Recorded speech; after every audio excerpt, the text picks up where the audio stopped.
नमस्ते।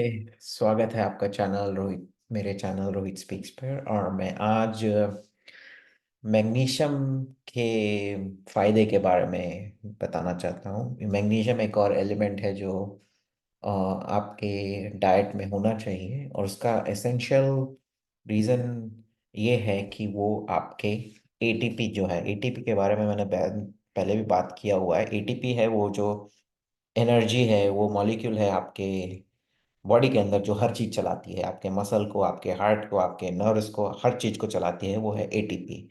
और एटीपी को चलाने के लिए मैग्नीशियम लगता है। एटीपी बनता आपके बॉडी में है, पर उसको एक्टिवेट करने के लिए मैग्नीशियम लगता है। तो एटीपी जब तक मैग्नीशियम से जुड़ता नहीं है तब तक वो आपके बॉडी में काम नहीं आएगा, तो आपके कुछ भी चीज़ें चलेंगी नहीं। तो मैग्नीशियम बहुत एसेंशियल है, और ज़्यादा करके आपके बहुत सारे खानों में वो रहता है। और आपको चाहिए टोटल 250 मिलीग्राम ही होता है पूरे दिन में। वो आपके नॉर्मल डाइट से आ जाता है, अनटिल एंड अनलेस आपको नहीं खा रहे हैं आप, तब प्रॉब्लम होता है। तो इम्पोर्टेंस उसका मेन यही है। वो एनर्जी आपके एटीपी को चलाता है, एटीपी को एक्टिव रखता है, मसल्स को चलाता है। एटीपी को एक्टिव करने से मसल चल रहे हैं, आपके नर्व्स चल रहे हैं, आपके बोन बन रही है, आपका डीएनए, जो आपके सेल्स डिवाइड होते हैं उसमें वापस से डीएनए बनाना होता है, डीएनए रेप्लिकेट करता है, वापस से बनता है। तो उसमें मैग्नीशियम का बहुत एसेंशियल रोल है। तो अगर मैग्नीशियम को जोड़ा जाए तो एटीपी मॉलिक्यूल को एक्टिव करने में उसका मेन रोल है। और इसका मैं एकदम सिंपल उदाहरण देता हूँ। जब आपको मसल तंग जाते हैं, मतलब आपका ऐसा अटक जाता है, अटक के वो इतना ऐसा जोर से दर्द देता है, क्रैम्प करता है, ये ऐसे अटक गया और अब ऐसे करेंगे तो दर्द हो रहा है, दर्द हो रहा है। क्या हो रहा है? क्योंकि आपके मसल के अंदर दो मॉलिक्यूल होते हैं, मायोसिन एक्टिन को पकड़ के रखा है। तो उसके वजह से वो जड़ जड़ जैसा ऐसा मजबूत कड़क हो जाता है, उसको खुलता नहीं है जल्दी से। तो उसमें जो उसको खोलने के लिए जो चाहिए होता है मॉलिक्यूल, वो है एटीपी।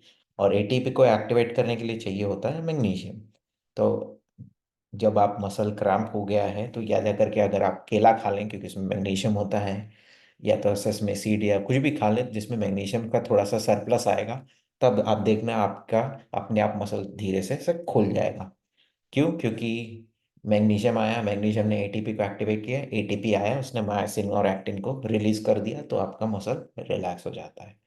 इसलिए मैग्नीशियम बहुत इंपॉर्टेंट है आपको डे टू डे के काम करने के लिए। उसके अलावा मैंने जैसे बताया कि आपके ज़्यादातर के खानों में होता है मैग्नीशियम। ये इसमें स्पेशली इसमें दिया गया है कि जिसमें होता है आपका तिल का दाना, sesame seeds, black beans, spinach हो गया, सनफ्लावर सीड्स हो गया, कैश्यू नट हो गया, बादाम, जो भी है, केला, केला तो बहुत इंपॉर्टेंट है, पोटेशियम मैग्नीशियम दोनों आ गया। तो ऐसे तो आप नॉर्मली अगर देखा जाएगा आपका मैग्नीशियम आ जाता है, दिन में आपको चाहिए 250 मिलीग्राम। अगर आपके नहीं हो रहा है और आपको ज़्यादा ऐसा मसल क्रैम्प्स और ये सब ज़्यादा होता है, तो मे भी थोड़ा मैग्नीशियम आपका कम है, तो आप उसको सप्लीमेंट के तरह से भी ले सकते हैं, वो भी मिलता है आजकल फार्मेसी में। पर याद रखिएगा, मैंने बताया मैग्नीशियम क्या करेगा, मसल को रिलैक्स करेगा। तो वो तो आपके स्केलेटल मसल को, स्केलेटल बोले तो आपके जो काम करने का जो मसल है, बाहर के जो मसल है, उसको तो करेगा ही करेगा रिलैक्स। आपके अंदरूनी मसल बोले तो आपके इस इंटेस्टाइन के मसल, वो स्मूथ मसल है, उसको भी रिलैक्स कर देगा। अगर आप ज्यादा खा लेंगे तो क्या होगा? बेसिकली वो आपका स्मूथ मसल रिलैक्स कर देगा, तो लार्ज इंटेस्टाइन का मसल भी रिलैक्स हो जाएगा, तो आपको दस्त या तो एकदम पतला होने लगेगा सब चीजें। तो एक्चुअली जिसका खाना वाना रुका हुआ है, कॉन्स्टिपेशन है, उसने भी थोड़ा सा मैग्नीशियम ज़्यादा खा लिया, अपने आप को कॉन्स्टिपेशन रिजॉल्व कर देता है। क्यों? क्योंकि आपका वो पानी खींचता है और मैग्नीशियम मसल रिलैक्स कर देता है, तो वो इंटेस्टाइन पकड़ के नहीं रखता, रिलैक्स हो जाता है, तो सब कुछ बाहर निकल जाता है। तो अगर आप मैग्नीशियम ज़्यादा भी खा लेंगे तो आपको थोड़ा सा डायरिया, दस्त जैसा हो जाएगा थोड़ी देर के लिए।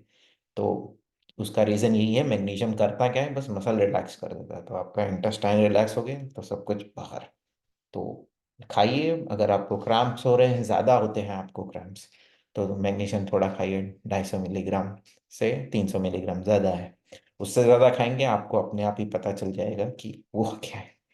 तो इसका कोई ऐसा वो नहीं है कि इससे कोई डिसीज होता है। मैग्नीशियम से अब तक ह्यूमन या आदमी को कोई ऐसा डिसीज हुआ नहीं है, क्योंकि ये ज़्यादातर के खाने में आ जाता है आपके नॉर्मली, तो इसलिए इसका कुछ ऐसा कोई डिसीज आया नहीं है।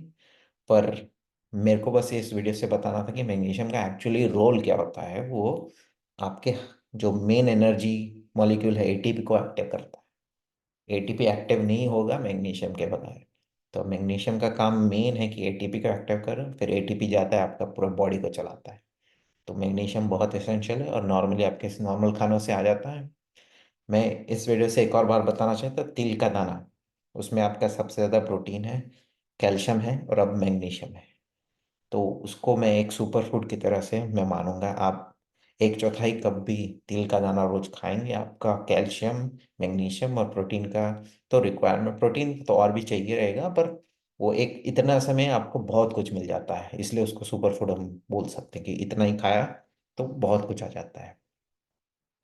तो बस इसी के बारे में मैं आपको जानकारी देना चाहता था। मैग्नीशियम बहुत इंपॉर्टेंट है एटीपी से आपकी पूरी बॉडी को चलाने के लिए।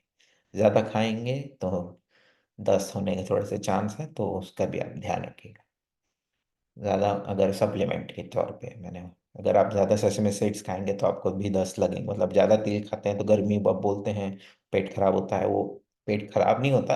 वो आपका मैग्नीशियम ने एटीपी बना दिया है, एटीपी को एक्टिव कर दिया, स्मूथ मसल रिलैक्स और लग गए दस्त। तो ये है रीज़न। बस यही बताना चाहता था इस वीडियो के थ्रू। तो मैं इजाज़त चाहता हूँ इस वीडियो से और मिलूंगा मैं आपको अगले वीडियो में। तब तक के लिए अलविदा।